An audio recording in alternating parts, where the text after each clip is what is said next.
Salut Michel. Bonjour Vincent. Alors entre ce SSV électrique et la version thermique, est-ce qu'il y a des grosses différences? Est-ce que c'est le même châssis? Hyson reprend exactement le même châssis que la version thermique. Donc c'est le Farmer 570 XT. Les grosses différences, c'est bien sûr la batterie qui se retrouve sous la banquette à la place du moteur thermique. Et puis avec le moteur électrique qui est implanté au-dessus de l'essieu arrière, qui entraîne donc les roues arrière, et également quand on enclenche les 4 roues motrices, les roues avant. Ici, il n'y a pas de réservoir de carburant. Par contre, il y a à l'avant la prise pour recharger la batterie. La prise, c'est là, c'est en dessous? Donc voilà, on démonte ici et on retrouve une prise standard à brancher sur le secteur. Et alors en termes de poids, est-ce que c'est beaucoup plus lourd qu'un SSV thermique? Alors il y a une centaine de kilos de différence, donc il est plus lourd que le modèle thermique. Donc il fait 750 kg. Alors Michel, est-ce que le surpoids de la version électrique ampute la capacité de chargement? Non, elle est identique au modèle essence, donc 230 kg de capacité de charge dans la benne.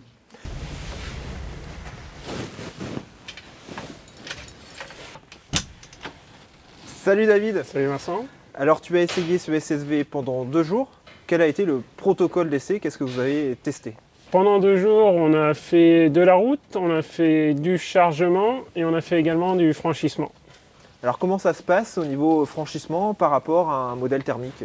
C'est un véhicule qui est relativement stable, avec un centre de gravité assez bas grâce aux batteries. Et il a des suspensions à grand débattement, ce qui lui procure une bonne capacité de franchissement.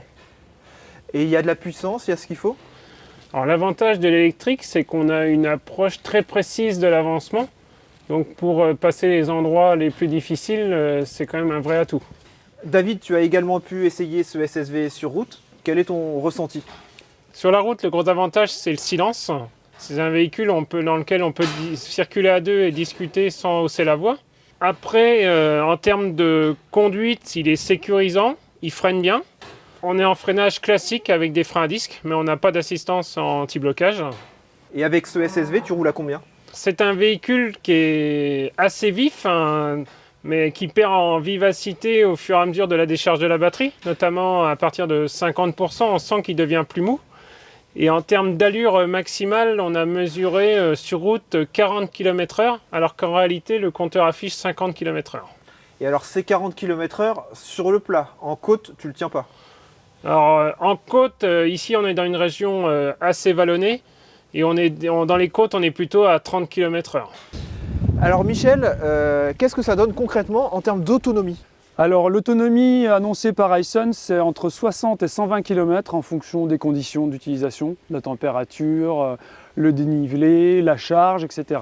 Nous, ce qu'on a observé, c'est que cette autonomie, elle est vraiment dépendante du mode d'utilisation. Donc dans notre cas, on était un peu dans des conditions extrêmes avec beaucoup de relief, avec des vitesses maxi assez souvent atteintes. Et finalement, l'autonomie, elle arrive à entre 40 et 50 km dans ces conditions-là. Hyson propose également des SSV avec des batteries plomb. Quel est l'intérêt de ce modèle avec une batterie lithium? Alors la batterie lithium a un intérêt, c'est de pouvoir recharger sans se poser de questions sur l'état de charge de la batterie. Contrairement aux batteries au plomb qui sont données pour un nombre de cycles bien défini de recharge. Donc il faut attendre que la batterie soit suffisamment déchargée avant de mettre en place une charge. Alors par contre on la paye, la batterie lithium. Alors c'est pas exactement le modèle, ce que tu m'as expliqué tout à l'heure sur le modèle plomb et le modèle batterie lithium, mais il y a une grosse différence de prix.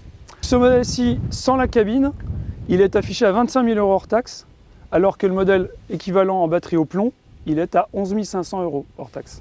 Et en thermique? Et en thermique, 9 500. Michel, comment ça se conduit un SSV électrique? À quoi servent tous ces boutons? Le SSV électrique, c'est très simple d'utilisation. Au niveau de l'avancement, il y a un bouton pour la marche avant et la marche arrière. Et puis un deuxième bouton pour les 3 gammes différentes. Donc on a une gamme moyenne qui privilégie l'économie de batterie. Une gamme haute qui là permet d'aller à la vitesse maxi et qui est plutôt plus gourmande en énergie, et une gamme lente qui là privilégie le couple, donc on va plutôt l'utiliser en franchissement, Et pour le reste, on a une pédale d'avancement donc pour gérer la vitesse et une pédale de frein avec un frein à main, c'est-à-dire c'est pas un frein à main cette fois-ci, c'est un frein à pied qui est sur le côté. Voilà. Là, on est dans un SSV avec cabine, mais c'est une option. Donc oui, c'est une option. Et c'est une option qui est à 4 000 € quand même hors taxe. Merci. On va continuer avec la benne et le chargement. La benne du Farmer EV, elle est d'une taille assez modeste. C'est du plastique très solide, monobloc. Elle se nettoie facilement. On a une ouverture très simple.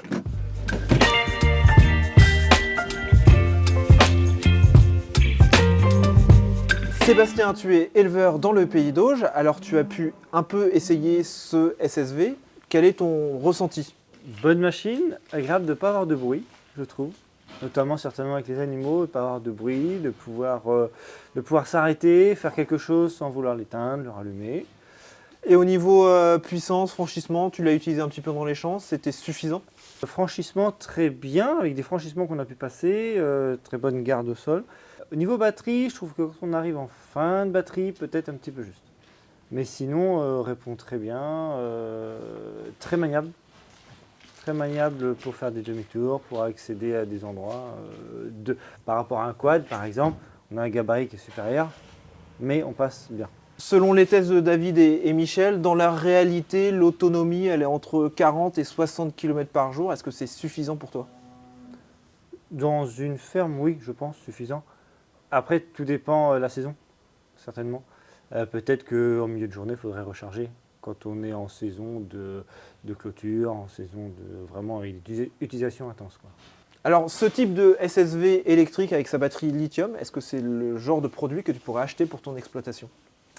On pourrait l'envisager avec tout ce qui se passe en ce moment.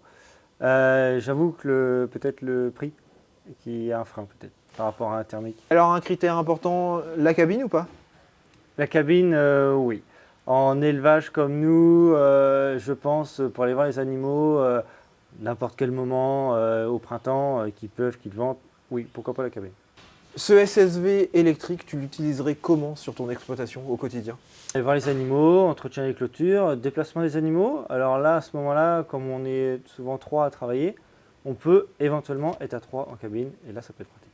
Alors, il est homologué pour 2 places. Il y a une banquette, on peut monter à 3, mais il faut se tasser, quoi. Voilà, il faut se tasser. En terrain privé, ça doit le faire. Bien sûr. Le moment est venu de faire le bilan de cet essai avec vous, David et Michel. Alors, ce SSV, est-ce que c'est vraiment une alternative crédible? Est-ce que l'électrique pourrait se développer dans les exploitations agricoles? Alors dans l'ensemble, ce SSV correspond tout à fait à une utilisation agricole. Vu qu'on reprend la même base qu'un véhicule essence, on retrouve les mêmes avantages. Donc finalement, c'est vraiment sur le prix qu'on se pose certaines questions. Alors, si on devait retenir 2 points positifs, qu'est-ce que tu retiendrais, toi, David? En point positif, ce que je retiens, c'est la progressivité de la transmission. Et également un côté qui peut surprendre, mais c'est que la partie, je dirais le sous-bassement n'est pas du tout protégé. Et ça se transforme en avantage, puisqu'en termes de nettoyage, rien ne retient la terre. Donc c'est beaucoup plus facile à passer le laveur haute pression, par exemple. Même question pour toi, Michel? 2 points positifs à retenir? Alors ce SSV est très maniable. Il a un très bon rayon de braquage, idéal pour aller dans les bâtiments. Et deuxième point très positif, c'est la capacité de franchissement. Ce SSV a une garde au sol importante de 28 cm et les débattements de la suspension sont très bons. Et alors, sur les points d'amélioration, après 2 jours d'essai, qu'est-ce que tu as détecté, toi, David? Ce qui m'a vraiment gêné sur ce véhicule, c'est l'ergonomie des commandes. Et notamment l'interrupteur des clignotants que l'on va toujours chercher lorsqu'on approche une intersection. Autre point qui est lié, c'est que ces clignotants déclenchent un bip sonore qui est très gênant et très fort. Et ce bip qu'on entend également en marche arrière et qu'on retrouve également en continu lorsque la batterie est vide. Et c'est insupportable à bord. De ton côté, Michel, qu'est-ce que tu vois comme piste, comme point d'amélioration? Alors l'idéal, ça serait quand même de changer la position des rétroviseurs qui sont implantés trop en avant, on ne les voit pas bien quand on est au poste de conduite. Et puis rajouter un troisième rétroviseur central, ça serait l'idéal. Et côté batterie aussi, je crois que tu étais déçu par la perte de puissance. Alors oui, quand batterie pleine, on a un véhicule qui est réactif, avec une puissance vraiment intéressante. Mais dès lors que la batterie arrive à moitié de capacité, là on observe une baisse de puissance. On s'est retrouvé dans des côtes à avoir vraiment la vitesse qui perd des kilomètres heure.